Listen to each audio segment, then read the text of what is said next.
Ryan Reynolds here from Mint Mobile.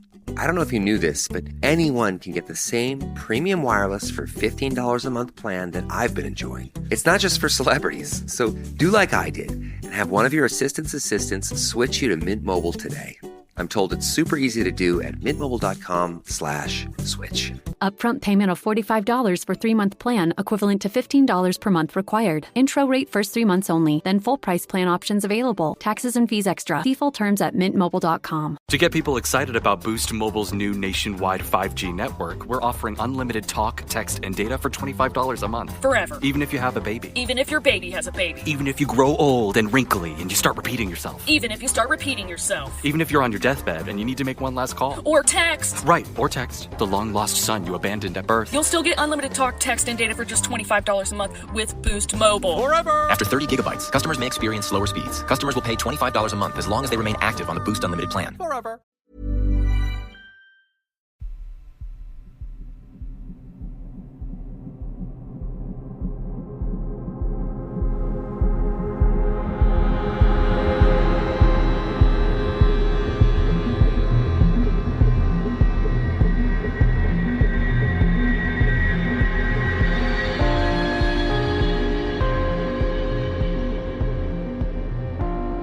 Hello and welcome to episode number 261 of Real Life Ghost Stories.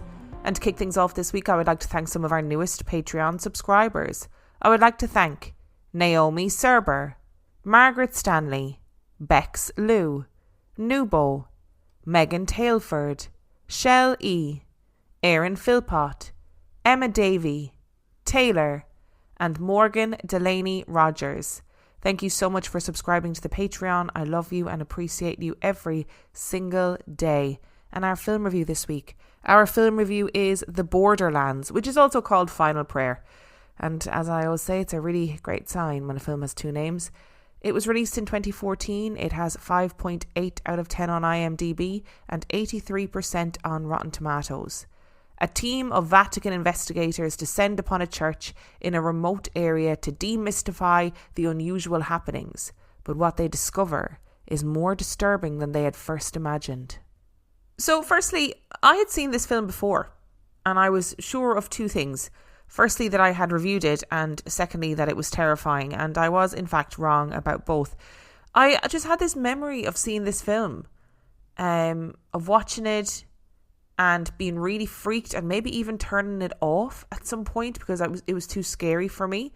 So I was like, right, you know, this film must be really good, because it came up my radar again, and I was like, oh, yeah, when did I review that? Turns out I didn't. But if I'm wrong about that and I've already reviewed this film, then I'm really sorry, okay? I'm really sorry. Please forgive me. Please do not feed me to a giant pagan entity that lives inside a hill. Look, right, likes and dislikes. The film is decent. Okay, it's fine. It's decent. It is an interesting take on the found footage genre.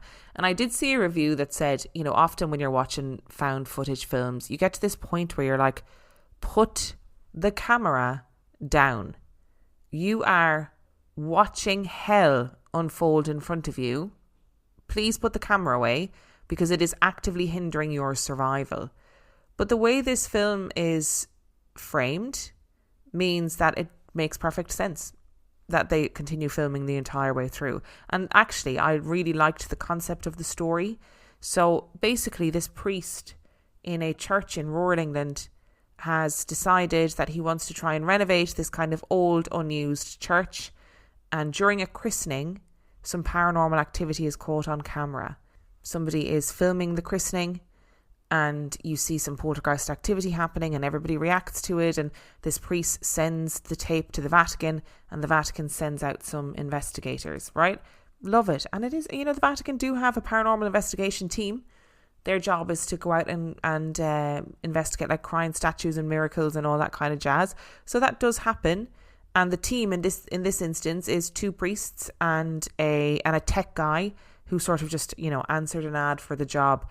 And I was into it. I was into the story. I liked it. I enjoyed it, because actually the first, you know, half of the story, 3/4 of the story, there's stuff happening, and they are actively trying to debunk the stuff that's happening, which, you know, any good paranormal investigator should do. And I really liked the characters in this film. Often in found footage horror films, I feel like the characters are way too polished. But these characters felt real. They felt normal. I actually thought the script was quite good. They were just regular guys who happened to be in this weird situation. And that lack of polish for me felt like I connected with the characters more than I ordinarily would in a found footage horror. Like, I remember watching Paranormal Activity and obviously being absolutely petrified because Paranormal Activity is a terrifying film, but also feeling like, put the camera down. Like, just put the camera down. You're so annoying. And I did enjoy the storyline. Like, obviously they're investigating this paranormal activity, but there's sort of, indications of like pagan entities that are living in the land, and I'm into that kind of thing. So I was like, yeah, cool, I can get on board with that. And because this is so low budget, right? And I tried to look up the budget for this film, but I couldn't find it. Because it's so low budget, they had to be clever in how they approach the paranormal activity that we see in the movie, right? So you can't have lots of CGI when it's low budget. It never works. You have to kind of just be subtle and strip things back a bit. And I thought for this film, it really worked. It felt really reminiscent of Paranormal Activity, the movie's Paranormal Activity, in that you sort of see stuff happening on a static camera, but it starts small and then things start to build up. And I like that. I respect that in a film. Horror films don't always have a big budget, and actually sometimes they benefit from not having a big budget. But that also bleeds into my dislikes because it's low budget found footage horror, right? It's fine. Okay. It falls into some found footage horror tropes. Like, you've got unfriendly locals who are doing absolutely horrific shit, like setting fire to sheep. Yeah, that happens in the film. I know it's a spoiler, but I'm just putting it out there. For no reason, by the way. Absolutely, there's zero reason why they would be doing stuff like that. And it is definitely a slow burn. It took a while to amp up. It took a while to warm up. It took me a while to warm to the characters. But like I said, I enjoyed them when I did warm to them. So you kind of have to brace yourself that it is going to take a little while for it to start to get spooky, eerie and freaky deaky. And I hated the ending. I hated the ending so much. Not going to lie, I did doze off for a few minutes. And then when I woke up, everything was gone wild. When I woke up, I was like, where are they? And then I realised where they were, and I was like, this is insane. What has happened? I fell asleep for 5 minutes. I just was resting my eyes, and I wake up and they are somewhere where they definitely should not be. It just seemed to me like the last 15, 20 minutes of the film was so chaotic. It sort of felt like they didn't know how to wrap it up. So they just went a bit feral with the whole thing. It all just felt very crazy. And I genuinely saw people in reviews being like, this is one of the best horror film endings I've ever seen. And I was like, did we watch the same ending? Because I thought it was ridiculous. I will also say that, as you guys know, I watch horror films during the day very often. Generally, it's a Monday morning. But I watched this film on a Sunday afternoon, I think. It needed to be watched at night. It absolutely needed nighttime, lights off, get immersed in the whole thing. Watching it during the day was a stupid idea, and it did not lend itself to the spookiness of the film. And I read a review that said that this film is messy but worth a watch. And you know what? I agree. It's messy. It's, not great at times. It falls off the cliff at the end, I think. But did I enjoy it? Yeah, I did enjoy it, and I enjoyed the storyline. I'm going to give it 3 stars.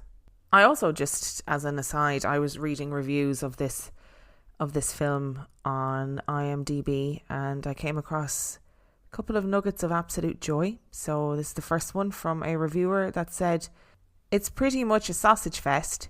The only exception I spotted was a background girl who went to the aid of a boy in camo. Unusual these days. But this just means the screaming is lower pitch." There's a lot to unpack there. But yeah, I did think that when I was watching it. I thought, oh, thank goodness there's no women in this film. Otherwise, I'd have to turn the volume down because of their screaming. So if you personally are very against having women on your television screens, then this film is definitely for you. To get people excited about Boost Mobile's new nationwide 5G network, we're offering unlimited talk, text, and data for $25 a month. Forever. Even if you have a baby. Even if your baby has a baby. Even if you grow old and wrinkly and you start repeating yourself. Even if you start repeating yourself. Even if you're on your deathbed and you need to make one last call. Or text. Right, or text. The long-lost son you abandoned at birth. You'll still get unlimited talk, text, and data for just $25 a month with Boost Mobile. Forever! After 30 gigabytes, customers may experience slower speeds. Customers will pay $25 a month as long as they remain active on the Boost Unlimited plan. Forever. I used to think buying foundation online was impossible. How am I supposed to find my shade when I can't even get it right in store? Then I discovered Il Maquillage. I took their AI-powered quiz to find my custom match, and wow, this foundation is literally my skin in a bottle. The undertone and coverage are spot on. It's so neutral and weightless. I can't even tell I'm wearing makeup. Plus, with Try Before You Buy, you can try your full size at home for 14 days. Take the Power Match quiz now at ilmaquillage.com/quiz. ILMAKIAGE.com/quiz. Everyone knows that it's not Valentine's without 1-800-Flowers.com. So whatever you do, don't forget the flowers. Right now, when you order early from 1-800-Flowers, you can get a gorgeous bouquet of assorted roses starting at $24.99. It's the perfect way to say I love you without breaking the bank. Don't put this off. Quantities are limited, so lock in your roses starting at $24.99 today at 1-800-Flowers.com/ACAST. That's 1-800-Flowers.com/ACAST. This cold and flu season, Instacart is here to help deliver all of your sick day essentials. Whether you're in prevention mode and need vitamins, hand sanitizer, and that lemon tea your Nana swears by, or you're in healing mode and need medicine, soup, and a lot more tissues. Simply download the Instacart app and get sick day supplies that reinvigorate or relieve, delivered in as fast as 30 minutes. Plus, enjoy $0 delivery fees on your first 3 orders. Excludes restaurant orders, service fees, and terms apply. Which brings us to our story this week. And our story this week is not about the Vatican. It is not about priests. It is not about the frankly welcome lack of women in horror films. It is a trip underground. Now, many moons ago, I did an episode of the podcast, or we did an episode of the podcast with the wonderful Will that was all about ghosts of the London Underground. And if you cast your mind back to that episode, you will remember such characters as Barioki, and Infrasound got its first mention on the podcast, I think, in that episode. And we are today delving back into the ghosts of the underground. However, we're not in London this time. No. Because we are going to Russia, to the Moscow Metro. To our ancestors looking down on us, many of our daily commutes must seem like magic.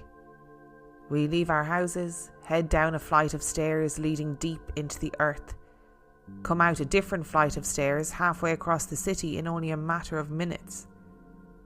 What would have taken them a day, maybe even longer to travel, we can do in the span of an ad break. Magic. Or maybe just the advantages of the modern metro system. But perhaps no other metro system is as magical and memorable as the one in Moscow, the capital of Russia. The very first plans to begin work on the long and complicated metro lines that exist today actually date all the way back to the Russian Empire. But years of an equally long and complicated history ended up postponing actual work on the project until 1928. It would be in 1935 that the first, and short by today's standards, almost 7-mile stretch of metro in Moscow was open to the public, and there would be many, many more to come. What was the first underground railway system in the Soviet Union then became the canvas for the USSR to show off its political might and financial wealth. In very few other countries across the world can we see public metro stations with classical chandeliers and sprawling, sparkling marble. Most of the now 297 stations are like a work of art in and of themselves. In fact, many of them are actually used as galleries too.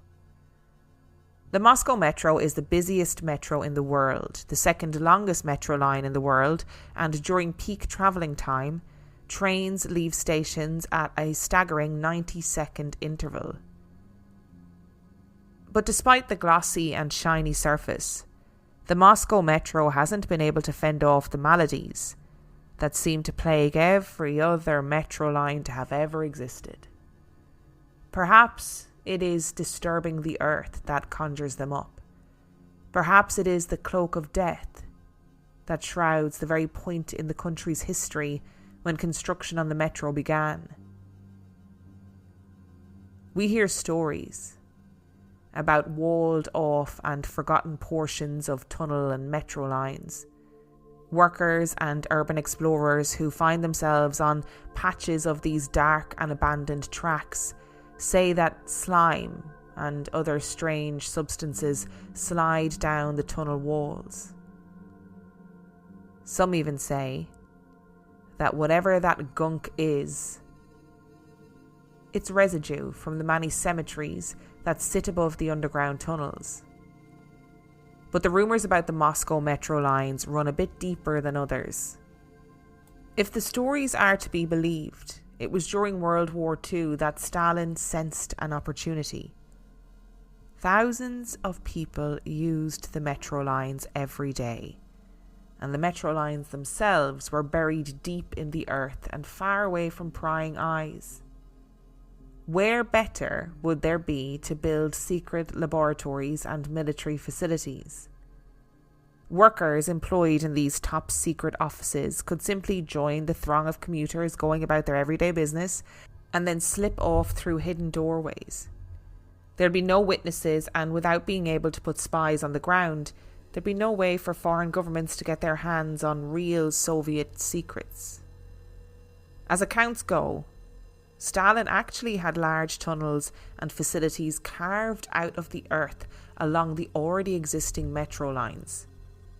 Some of these tunnels were an open secret and designed to be a safe place for the general population during a crisis or a war. It's said that there is a buried city underneath the ground of Moscow with living spaces, amenities, and even a swimming pool. The darker sides of the facilities not open to the masses is a terrifying story that we'll get into a bit later. From what urban explorers and paranormal investigators have to say, most of the network of underground tunnels Stalin had built is sealed off from the average citizen, and there are good reasons why. Guarded national secrets aside, it is claimed that these dark, sprawling tunnels are littered with dangerous creatures, some of which are very real to the touch. Some are terrifyingly paranormal. Metro employees and even commuters have experienced strange noises. Some hear whispers. Some hear footsteps. Some can hear a conversation happening off in the distance, even though the station they're standing in is completely empty. Employees down on the platforms and in the tunnels late at night say that their lights flicker on and off, seemingly for no reason. They say that the temperature can suddenly drop, and sometimes they walk into a pocket of ice-cold air that makes the hairs on the back of their necks stand up on end. There are probably more than a few of you listeners who are unsurprised to hear about these strange occurrences. You've probably pieced a lot of the story together too. We already mentioned that many cemeteries were disturbed during the construction of the metro lines. For the most part, the tunnels go deep in the earth and under the cemeteries themselves, leaving the dead well enough alone. But maybe just the noise of the construction itself was enough to wake some of the departed from their slumber. You would, after all, hear it if something was moving under your own bed, wouldn't you? There is one metro station in particular that is said to be a hotspot for paranormal activity, and it has a history drenched in blood and violence. Opened in 1938, So-Called Station lies right underneath one of the graveyards for those who lost their lives during the First World War. A nearby memorial park may distract the living from the gruesome fact that the very roof above their heads is lined with the remains of those who've come before them. But it doesn't distract those who are trying to finally rest in peace. Some of the spirits of So-Called are angry. and some of them have more than a good reason to be. The cemetery at Sokol is not only the home to the men who have lost their lives in battle, but to those who lost their lives to the state as well. In the following years after the First World War, the ground at Sokol became the gruesome site for state executions. Many more people lost their lives above that glittering, almost cathedral-like station, and many of them must have gone into the afterlife filled with a sense of rage and injustice. Witnesses unfortunate enough to come into contact with these spirits report the usual feelings of being watched and walking into cold spots. But there's more. Workers who find themselves alone at the station at the odd hours of night claim to see the remnants of those who lost their lives meters above on the surface. They see men and women, often badly injured and only half clothed. The clothes they do wear seem to be old, dirty and ragged prison uniforms. But Sokol isn't the only metro station to be visited by the spirits of those who died before their time. Startlingly bare in comparison to the other stations along the line, Vladikino station was built not under, but right on top of a cemetery. To add insult to the proverbial injury, it was also the scene of a tragic and brutal death. Feral dogs openly roam the streets of Moscow. The government once tried to eradicate them, but found that they couldn't keep up with the mountain of new litters being born seemingly every day. Instead, now they try to manage the situation by catching, neutering and releasing these dogs, and benefiting from the natural source of pest control. But there has been more than one time when these packs of feral dogs have gotten their wires crossed and gone for the wrong target. In 2005, Valentina Arkhipova was travelling through Vladikino station when she found herself being hunted. A pack of dogs suddenly set upon her, dragging her away and biting her to death. Some say that her ghost can still be seen wandering the station. Other people report hearing the sound of howling. Some of the noise could actually be from the packs of dogs that still roam the area, but some of it seems to have an eerie, hair-raising quality to it. Very few people ever wander out trying to find the source.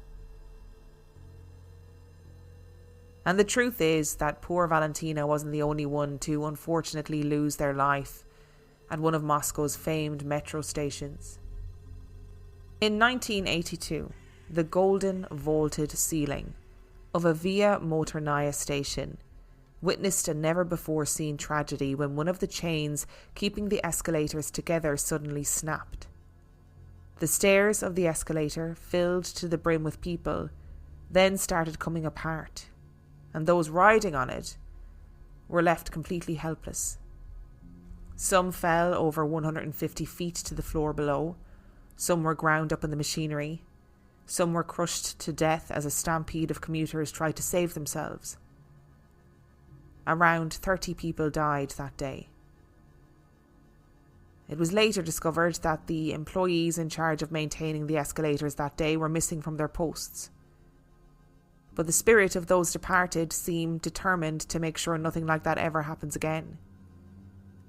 Ghosts can be seen all around the station, the terror of their final moments still etched into their faces, their bodies covered in blood and gore.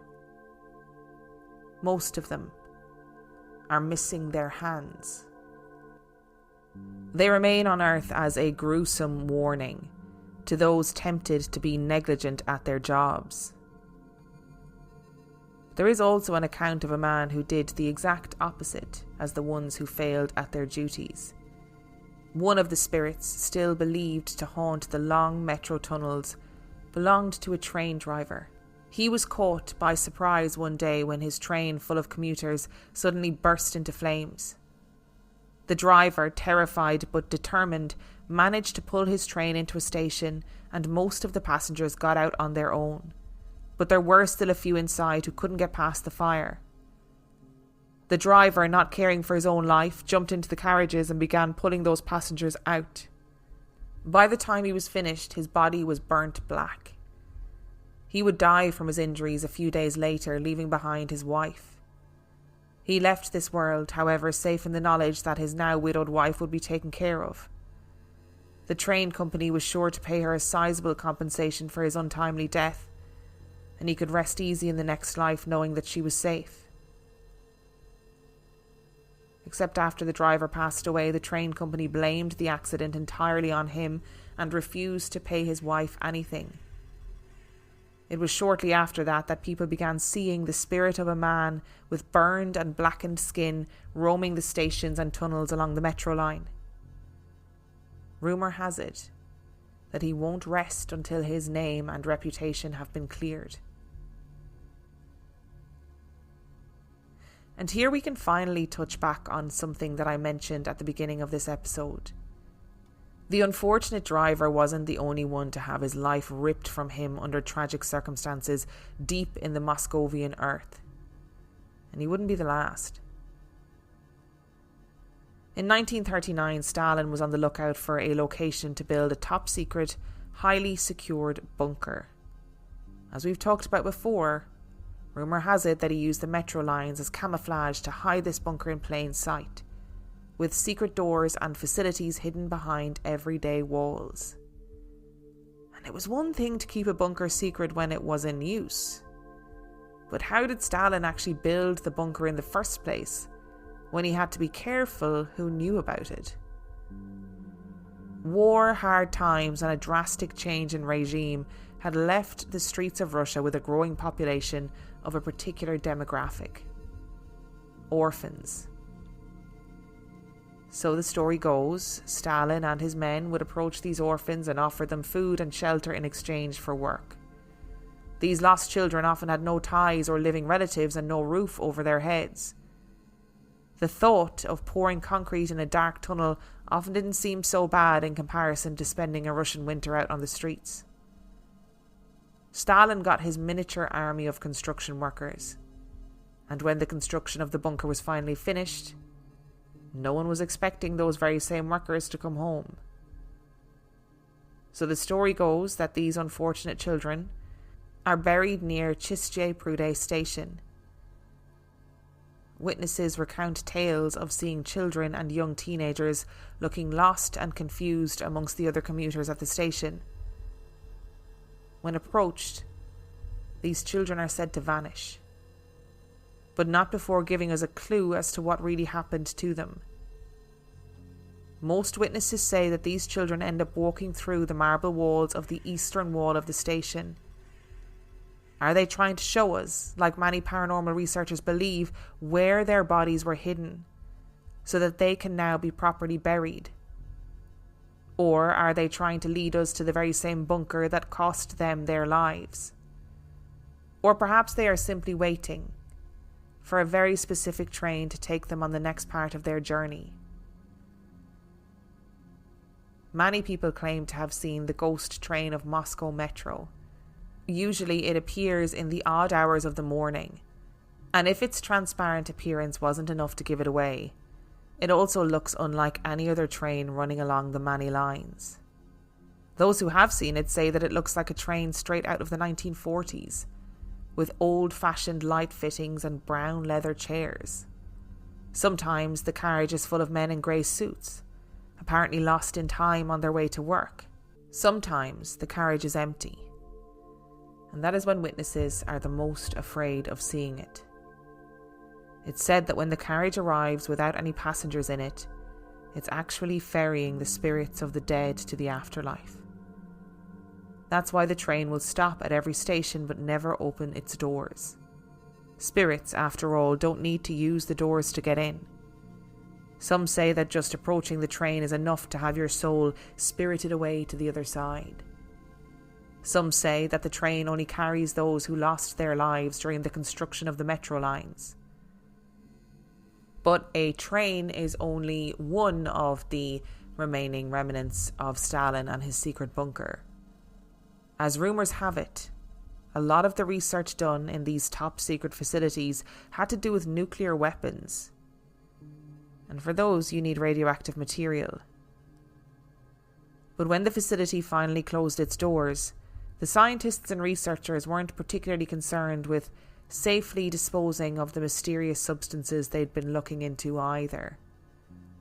Strange, ghastly noises can be heard coming from dark tunnels all along the metro lines. Witnesses claim to have seen otherworldly creatures. Some say that the rats who have infested the tunnels are the size of wild dogs. Some witnesses claim to have seen feral dogs being dragged away into the tunnels to be eaten by those very same enormous rats. Those of you brave enough to attempt seeing any of these extraordinary phenomena for yourselves can take part in one of the many ghost tours that travel along the lines. If you're a little shy, you can go during the peak visiting hours and be safe in the crowds. If you have a taste for something a little darker, then there are always the tours that leave in the middle of the night and have very few earthly participants. Just be careful if you see a train pulling into the station. The Moscow Underground has it all, kids. We've got giant rats. We've got monsters. We've got trains coming to take your soul, like the river Styx, but more metal. I mean, literally metal, not figuratively metal, not like metal music. I mean, actually made of metal. There's a lot going on here, so let's go back to the very beginning, shall we? Oh, and just to say, if you're a Russian operative listening to this, don't worry. I'm not going to say anything wild or exciting. So either keep listening and just enjoy, take the evening off, or just stop listening now, because nothing controversial is about to happen. I would recommend that you look up metro stations in Moscow. They are incredible. They're genuinely incredible. Like, they are beautiful. They are like palaces, like cathedrals. And you know what? I find that sort of economical willy waving that happened around that period of time very interesting, because what it means is that everybody was trying to outclass each other, you know, globally, and you end up with these crazy ornate metro stations. Willy waving is a phrase that I've not used in quite some time, and I really enjoy it. If you're unsure of what it means, I basically mean men in power waving their willies at each other to see whose is bigger. You know, a willy waving competition. It is obviously a metaphor, but I would not be surprised if it has happened in real life, physically. And I think before you add in any of the like hideous things that happened and allegedly happened down there, like countless people died in the construction of these metro lines. It's the same with the London Underground, same with any facility, any large building, any kind of huge infrastructure like that was built back in those days. And unfortunately, in some places still today, like, there is going to be a huge amount of casualties. Young men generally dying doing building that is, you know, there's no health and safety in those days, okay? And surely that must account for something. You know, all of those lives sort of needlessly lost. People working really hard under the orders of much richer, much more powerful people. And then, of course, there's the added natural element of digging down into the earth and irrevocably changing the structure of the earth. You know, and if these like pagan entities, these land entities, like we spoke about in the film The Borderlands, if these ancient entities that are attached to the land, if they exist, surely they're going, can you stop? Please, can you give that a rest? What goes on down here is not any of your business. And then on top of that, you got all these graveyards. And obviously, you know, you're digging underneath those graveyards. Goo is going to drip down from the walls. Okay, that's what's going to happen, first of all. Second of all, a lot of these people, again, died needlessly. Died during World War I, were killed by, you know, other countries, but also killed by the state. These people are probably not happy. And now they're like, oh, great, yeah, disturb me in my time of peace in the afterlife. Brilliant, thank you. I mean, is it any wonder that people are hitting cold spots and hearing whisperings and hearing sounds within the tunnels. And then those chilling images of workers coming face to face with men and women badly injured, half dressed, in prison uniforms. Like, imagine being down in the underground in the dead of night, working, doing the night shift, whatever it is you're doing, and you come face to face with somebody who is clearly a spirit of somebody who's been executed by the state. Like, it genuinely is terrifying. And I will say that there is no part of me that wants to trivialise the death of Valentina Arkhipova, because, we talk about death a lot on this podcast, but to be killed by a pack of wild dogs when you're just getting the train, presumably commuting home, actually, it honestly made my blood go cold. It doesn't even bear thinking about. It does not even bear thinking about. And I think it's inevitable that a story like that would develop a paranormal edge, because it's a real risk, clearly. It's a real risk for people. I mean, obviously it's not going to happen every day, but it is clearly something that people are thinking, shit, that could have happened to any of us. And if you add a paranormal edge to something, I think sometimes it makes it more palatable. Like hearing the sounds of howling, seeing her ghost wandering the station. I think that sometimes takes away the reality. It's like when we talk about stories of hauntings in old plantations and stuff. When you really look into it, there isn't much evidence of a haunting, but having these stories of hauntings seems to take away from, or to distract from, the real horrors that happened in those locations. And this feels like one of those situations. And I just really hope that people aren't actually seeing her ghost wandering around the station. I really hope that she found peace, that her soul found peace. If, whatever that means, whatever you believe in, whatever that means, I hope that she found peace, because that story is disturbing in so many ways. And honestly, these ghosts are actually, in general, so disturbing. Not even just the stories that go with them.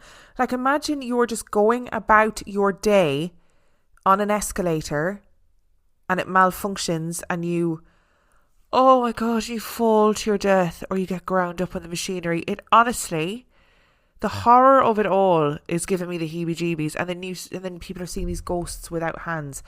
Oh, like, I am never going to the Moscow Underground. Not that I was planning on going anyway, but now I'm definitely never going. And there's very few places, as you guys know, I will always be like, yeah, I'd go and visit there. That sounds like a cool place to visit. This is all awful. This is all awful. Like this train driver with his body burnt black, wandering the station because they wouldn't pay out to his widow. Yeah, I'd be wondering too. I'd be like, hang on, I saved all of these people and you're not even going to pay my widow. And not only that, but you've got all these secret tunnels that are built by children.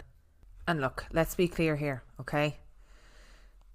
Are there secret tunnels underneath Moscow? Yes. Is it as widespread and intricate as maybe is suggested? Possibly not.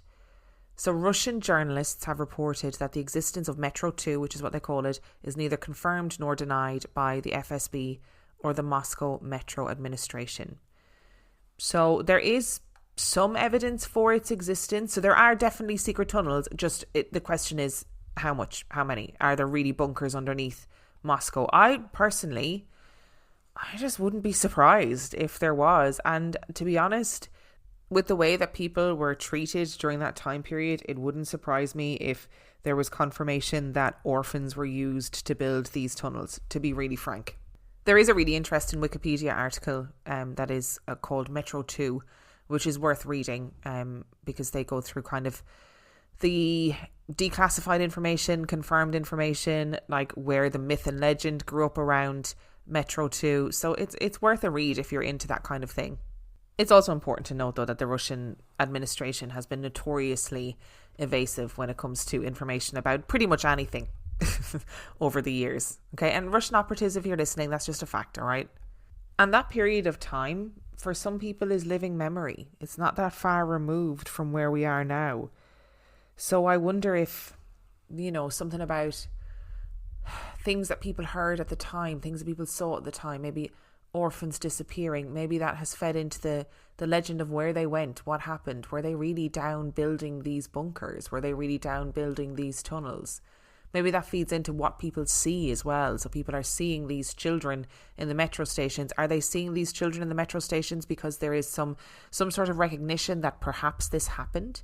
Some sort of belief in the area that children were used to build these secret tunnels and bunkers under the ground, and that's why people are seeing these things?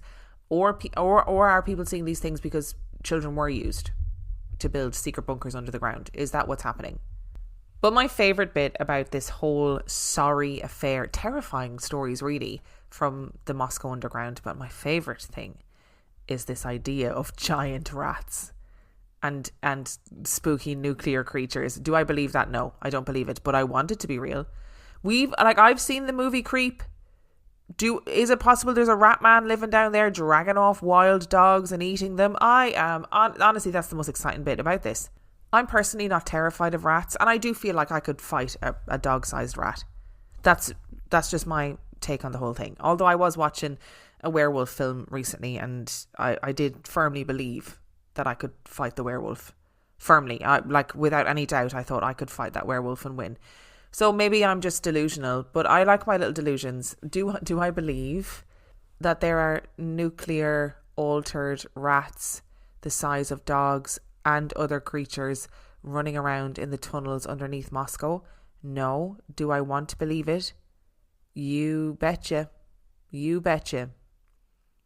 Thank you so much for listening to today's episode. Remember, as always, the links to where I got all of the information for this episode are in the description. And if you would like to send in your story, you can do so by emailing it to reallifeghoststoriespodcast@gmail.com. You can also check out the website at reallifeghoststoriespodcast.com.